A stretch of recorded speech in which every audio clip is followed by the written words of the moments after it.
السلام علیکم ناظرین، کیسے ہیں؟ مجھے امید ہے آپ سب لوگ خیریت سے ہوں گے۔ آج کی میری video president of America Joe Biden پر ہے۔ ناظرین، 20 نومبر 1942 میں پینسلوانیا کے شہر ایک مڈل کلاس فیملی کے اندر ایک بچے نے آنکھ کھولی جو کہ انتہائی نالائق سٹوڈنٹ ثابت ہوا اور ہر کلاس کے اندر کم سکورنگ سے پاس ہوتا تھا۔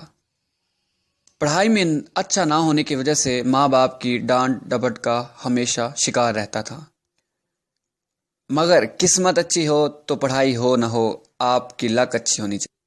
مگر ماں باپ کے فورس سے انہوں نے 1965 میں ہسٹری اور پولیٹیکل سائنس میں بیچلر کر ہی لیا اور اس کے بعد انہوں نے لوئر کی ڈگری بھی کی۔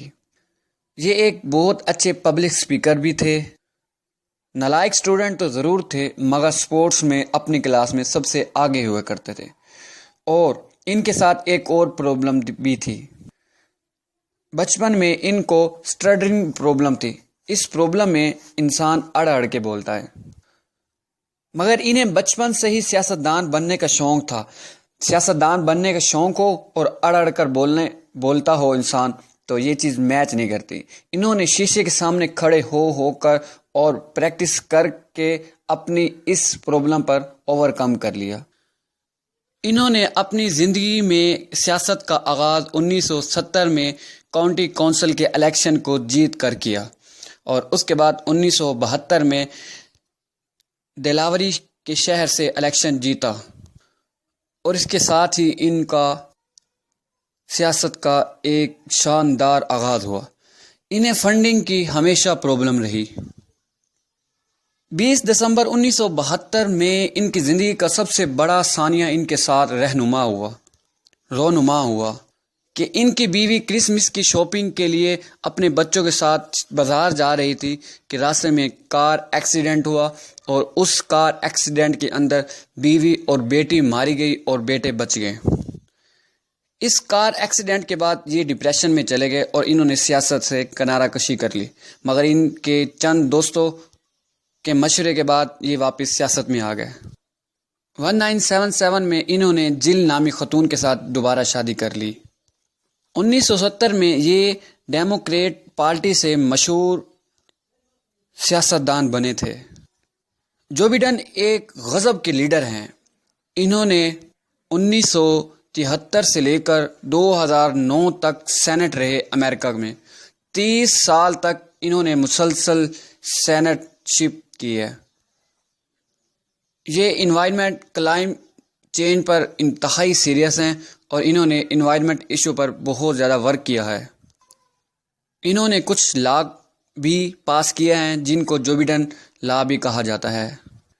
انٹرنیشنل نیرکوٹکس کنٹرول تنظیم کے یہ چیئرمین بھی رہے، اور انہوں نے انٹرنیشنل نیرکوٹکس کے اندر نیرکوٹکس کو ختم کرنے کے لیے بہت اہم کردار ادا کیا۔ انہوں نے 1998 میں پریزیڈنٹ کا الیکشن لڑا، مگر بدقسمتی سے بری طرح سے ہار گئے۔ پھر انہوں نے 2008 میں اوباما کے خلاف الیکشن لڑا اپنی پارٹی میں، جو کہ ان کو اپنی ہی پارٹی کی حمایت حاصل نہ ہونے کی وجہ سے یہ بیٹھ گئے، اور اس کے بعد انہوں نے اوباما کا فل ساتھ دیا، اور اوباما اور ان کی پہلے زیادہ نہیں بنتی تھی، مگر 2008 کے الیکشن کے بعد یہ ایک دوسرے کے انتہائی قریبی دوست بن گئے، اور اوباما نے ان کے لیے 22 اگست 2009 کو جو بائیڈن کو نائب صدر بننے کا اعلان کر دیا، اور 4 نومبر 2008 کو انہوں نے وائس پریزیڈنٹ آف امریکہ کا حلف اٹھایا، جو کہ یہ 8 سال برقرار رہے، اور 20 جنوری 2013 کو دوبارہ انہوں نے وائس پریزیڈنٹ آف امریکہ کا حلف اٹھایا۔ 2016 میں ان کے بیٹے کی ڈیتھ ہوئی، جس کی وجہ سے انہوں نے امریکہ کے الیکشن کے اندر حصہ نہ لیا اس ڈپریشن کی وجہ سے۔ جو بائیڈن کا ایک اور بہت بڑا کارنامہ یہ بھی ہے کہ انہوں نے سوویت یونین کو توڑنے میں بہت بڑا کردار ادا کیا ہے۔ انہوں نے سوویت یونین کی جہاں سے امداد ہوتی تھی ان سب سورسز کو روکنے میں اہم کردار ادا کیا، اور انہوں نے نیٹو فورس کو بھی بہت زیادہ بڑھایا ہے۔ انہوں نے روس کے اتحادیوں کو توڑ کر نیٹو کے اندر ایڈ کیا ہے، اور نیٹو کو ایک مضبوط بنا کر دنیا کے اندر ادارہ ابھر آیا ہے۔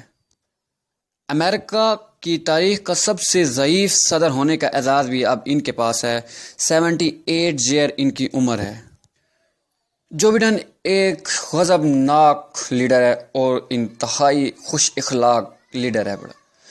ناظرین، اگر آپ کو یہ ویڈیو پسند آئے تو میرے چینل کو سبسکرائب کرنا بالکل نہ بھولیے گا اور بیل آئیکن کو بھی دبا دیجئے اور میری ویڈیو کو لائک بھی کر دیجئے تاکہ میں اس سلسلے کو برقرار رکھ سکوں۔ اللہ حافظ، اپنا خیال رکھیے گا اور اپنے اڑوس پڑوس سب کا خیال رکھیے گا۔